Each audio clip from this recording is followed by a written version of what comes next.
Je vous présente Bibiche. C'est un cercica, une espèce originaire d'Asie.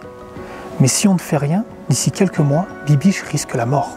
Je suis Clément et je travaille pour l'Association pour la protection des animaux sauvages, l'ASPAS. Je me trouve dans le site Vercors Vie Sauvage, un ensemble de 500 hectares racheté en 2019 grâce à plus de 20 000 donateurs. Cette réserve comprenait un ancien enclos de chasse et quand on est arrivé, on a découvert pas mal de choses macabres. Aujourd'hui, plus de fusils. Nos 150 animaux vivent paisiblement dans la réserve. Sangliers, cerfs, daims et mouflons.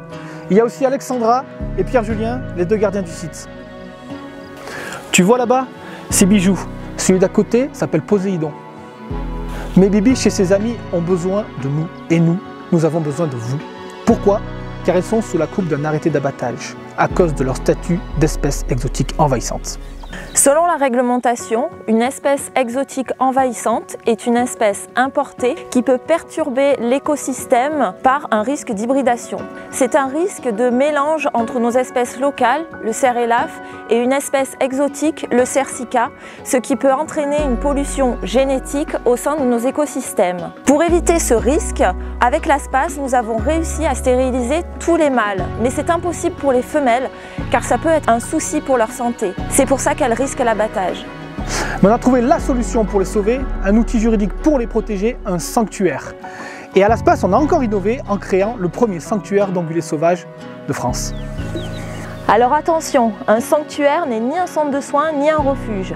C'est un espace clos, adapté aux besoins physiologiques de l'animal et également sécurisé pour les cervidés.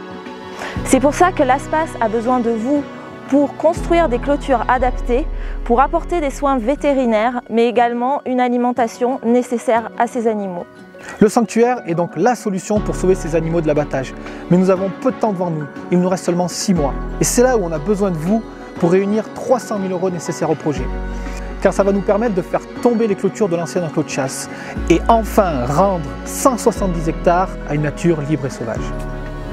Quand on va à Vercors Vie Sauvage, on est fasciné parce qu'il y a un mélange de magie mais de drame aussi avec tout ce qui s'y est passé. C'est pour ça qu'on compte vraiment sur vous pour nous aider à financer ce sanctuaire. Alors oui, c'est beaucoup d'argent, mais la nature est tellement résiliente que les effets positifs se font très vite ressentir. Défendre le vivant ne suffit pas. Bâtissons ensemble un temple de la nature sauvage où les animaux pourront vivre en paix et en sécurité. Prouvons que la fin de la chasse en enclos, c'est vraiment possible. Moi, j'ai rejoint l'ASPAS pour ça. On est vraiment prêt à tout.